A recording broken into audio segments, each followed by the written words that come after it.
This is actually part 2 of a study tips video that one of my amazing subscribers requested. If you didn't see part 1, go check it out right now and then come back. But if you did see part 1 and you're ready for part 2, get a snack, pull up a chair, and get comfortable because I have got so many secrets. Hi guys, my name is Teanna. If you are new here, then I am an ICU nurse. I graduated from nursing school in March of 2018. I was a deanless student, which means that I got straight A's, and I really didn't find nursing school to be very hard, and I don't mean that in a braggy way, like, oh, I was so good.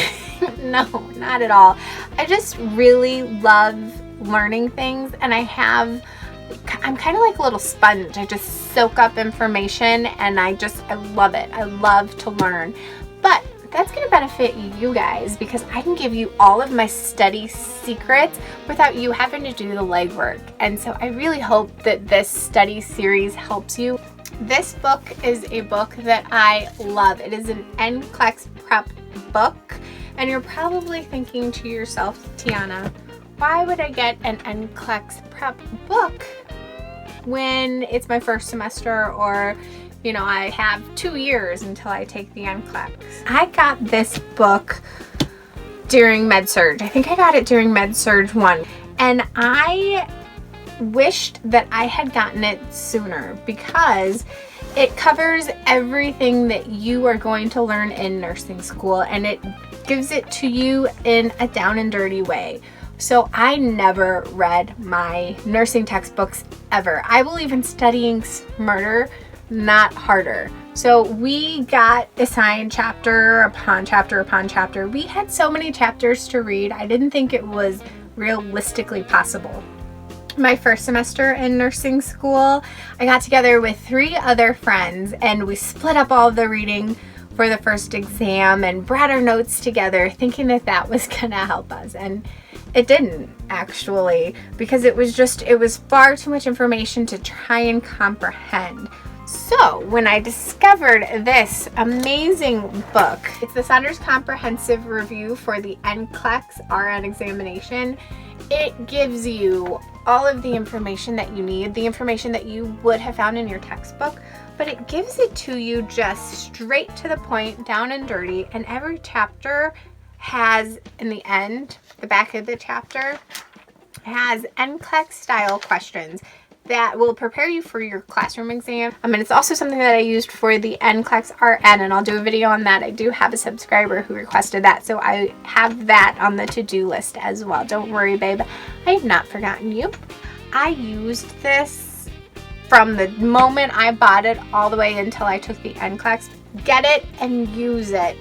What I would do to prepare for an exam, let's say we're learning about an eye disease. We're in our ocular section. Instead of reading from the book, I'll print my PowerPoints. I'll use those notes from class, the lecture from class, and then I'll look the disease up in my Saunders NCLEX review book. And if I don't understand, like if I need some elaboration on the information that I read in here, then I'll supplement my learning with, there's Pickmonic that I absolutely love. I'll supplement my learning with that. If you don't know what Pickmonic is, look into it. I'll put the link down below. But they have these cartoon characters and it sounds nutty. I know. I thought it was nutty too before I checked it out. But they have these wacky characters and they put a little story behind describing a disease or medication. I use Pickmonic during pharmacology because pharmacology is a struggle to understand. It's so hard. Everyone says, oh, you just memorize the different side effects by the class. It's easier to say than to do. So if you're in pharmacology or approaching pharmacology, definitely look into Pickmonic. You can use Pickmonic though throughout your whole nursing career. And I'm going back for my higher education, and I know they have NP nursing information as well. So I can't wait to check Pickmonic. I can't wait to check Pickmonic out for that. I'm so excited. But definitely look into it. They have these stories, these cute little, I don't know if they're stories or I don't know what to call it, but these clips that will help you understand everything that you need to know about a disease or for pharmacology about a medication, and then they quiz you on it. It's so great. Look into it. I know they have a free trial. I think it's maybe 1 week, but I'm telling you, you check it out, you're gonna get hooked. It's a reasonable price, especially because I know you're in nursing school, and when I was in nursing school, I was flat broke. So I feel your pain. It's not expensive. It is something that I paid for. So I didn't have a lot of money. Like I told you, I had to go and park at night in the public library parking lot to get internet so I could do my homework. So you know, your homegirl didn't have a lot of money. I respect your game, and no, you probably don't have a lot of money right now, but Pickmonic is worth it. Just like this NCLEX review book, it's worth the investment, I promise you. And then just Google, really. Another great app that I used was Quizlet. Quizlet is an amazing app. You can create digital flashcards, and I also had physical flashcards because I kind of like the sensation of flipping the answer over. But there are some things that you need to memorize, like lab value. To memorize those things, the only way that I've been able to memorize things are by using flashcards. If you just type in a subject, say you are taking a renal exam, you type in renal for nursing, and there are a ton of different flashcards that other students have put in, and if they make them public, it's just like them saying, hey, I already took that class, you can use my note cards, and then you can use them. It's wonderful. It's a great exchange of information, and it saves you time, which is excellent. I'm all about time saving. Remember that studying smarter, not harder? That's one of those times. Some of these things may seem like common sense, but in talking to other nurses, and you know, when I was in nursing school, I realized that not everybody, maybe they knew that these were things that they should be doing, but they didn't actually put them in place and practice them. So don't be offended if I'm talking and something sounds like so common sense that you're like, why would she even add that in? It's because I want to make sure we're all on the same page, because I do really want you to be successful in nursing school. The more successful you are, I feel like the more successful I am, because, you know, I'm helping you out here. So first of all, make sure that you have a good space. I am actually in the basement, so I often lovingly refer to my space as the dungeon. But it is a dark corner in the house where nobody goes. The dog doesn't come down here. My amazing husband doesn't come down here. I am alone in this dungeon. It's just my desk and me. Avoid the weight gain of nursing, because gosh, how much did I put on? I usually weigh between 115 and 120. During nursing school, I was about 140, 145. I was a big, heavy girl because all I did while I was studying was eat. I can't tell you how many cheeseburgers I ate while I was sitting down here. Learn from my mistake. Avoid eating whatever is fast and quick. Prepare healthy snacks for yourself, and have a big bottle of water within reach so that you can stay hydrated, because you need to take care of yourself. That's something that nursing students forget to do. If you don't want to gain the freshman 15, or I don't know, we should come up with a nursing version, the nursing 15, nursing student 15, then make sure that you have healthy snacks available. I have noticed that I am more likely to reach for a little baggie of grapes or a little serving of cheese if it's already cut up, portioned out, and prepared for a single serving. However, if there is a huge bundle of grapes, a bunch of grapes, is that what they are? There's a bunch of grapes in the refrigerator, I'm not going to reach for it, rinse them, portion myself off a little baggie of it. But if there's a baggie that I've already pre-washed and portioned out, I will absolutely grab it. So make sure your environment is quiet wherever you're going to study. If it's at the library, if it's, you know, there was a time when we were so poor that we could not afford internet. So I would, in the middle of the night, drive over to the public library parking lot, park there, log in, and do my homework.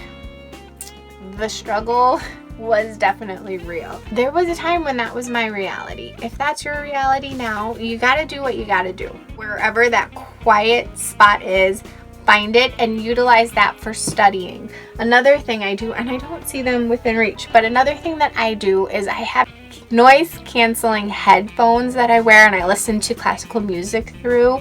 Classical music has actually been shown to increase your endorphins, which is amazing. So you have this sense of well-being while you're doing your homework, which is going to help you because nobody wants to do homework or study. But if you have those endorphins kind of flowing through your system from listening to this music, that helps. And another thing I learned, because you know, I love me some information. There's something known as the Mozart Effect. And so studies show that if you're listening to Mozart while you're studying, it actually helps with your cognition. So you understand what you're doing a little bit better. And who doesn't need a little bit of help when they're in nursing school? So I listened to a lot of different classical music, not just Mozart, but I did have Mozart on heavy rotation during finals, absolutely, and during NCLEX for sure. Okay, so another thing, at my nursing school we used ATI as the NCLEX prep. So my first semester I did not buy any of the ATI books. I didn't think it was necessary, and they are so freaking overpriced. But by the time I got far enough in, I realized that I needed to invest in the ATI series in order to really invest in myself and in my future. And I am one of those annoying people in the class who always has to get an A. And I don't know why. I think it's part of my personality. I'm an ENTJ. If you know anything about Myers-Briggs personality types, you will know what that means. It means that I'm an overachiever and I just can't help myself. So I needed to get A's on everything and be an A+ student, which again is going to help my friends, all of you. So I got the ATI series, and this just happens to be the one that's on my desk. It's the ATI Adult Med Surg Nursing Edition, and you can see my little flags here from exams, from me marking chapters that were going to be on my exams.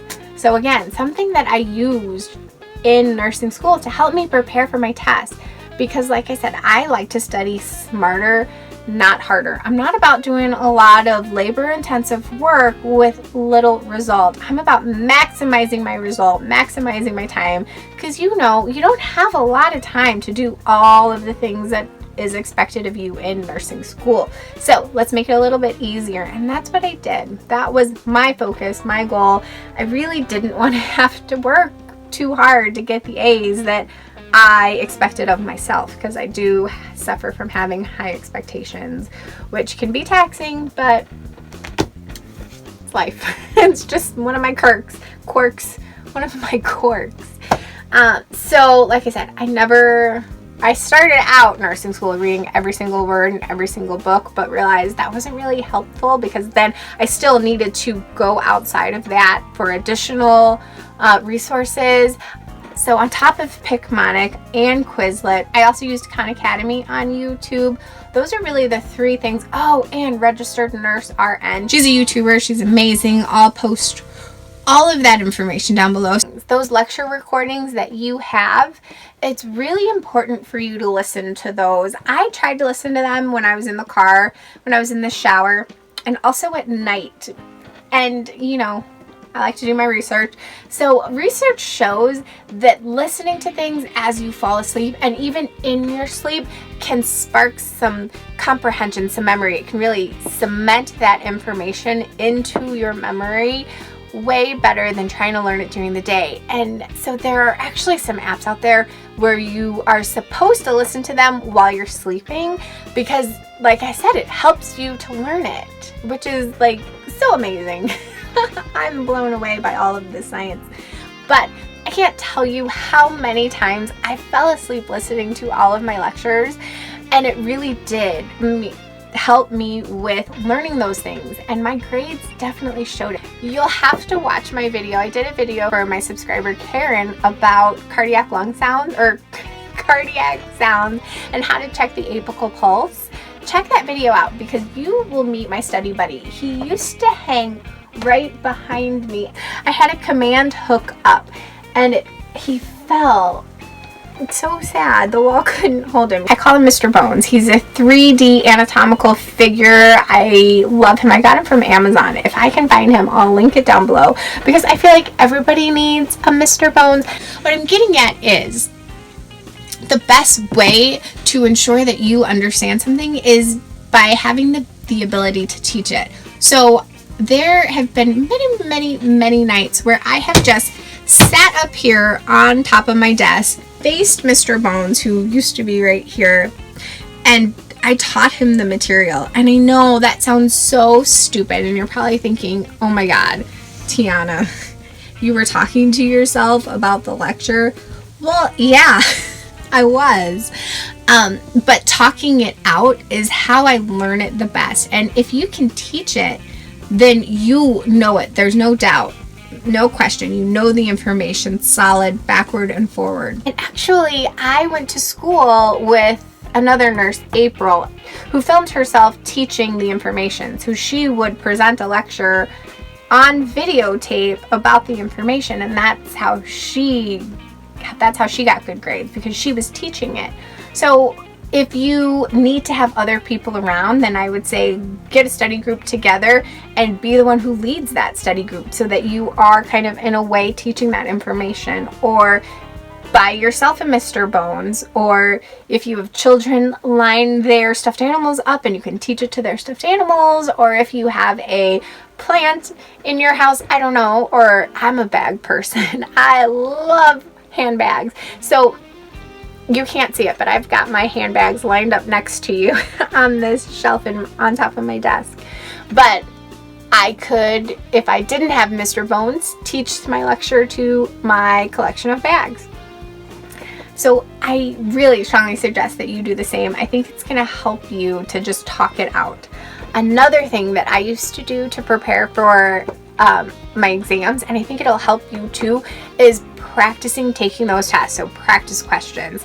Not only are they going to be in the back of your NCLEX prep and in the back of the chapters in your ATI, if your school uses ATI, or I don't know, some schools use HESI. I don't know if HESI has a collection of books that they put out. I actually found that doing online questions worked better. One of the best nursing question sites that I found is YouWorld. If you don't know what YouWorld is, look it up after you watch this video, because I don't want you to miss any of my study tips, but you do need to know what YouWorld is. You need YouWorld in your life is what I'm trying to get across to you.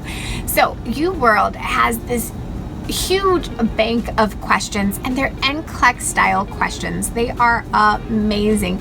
And the great thing is you can, if you're still in nursing school, use it, because you can divide your questions or specify that your questions pertain to med-surg or whatever, your pharmacology, whatever you're studying at that time. It is amazingly useful, and it gives you accurate rationales that you can understand. And listen, if you come across something that you don't understand, you can always Google it to get more information. But in all the time that I used YouWorld, I never needed additional information because their rationale was so in-depth and it made so much sense, and it really helped to solidify that information in my mind.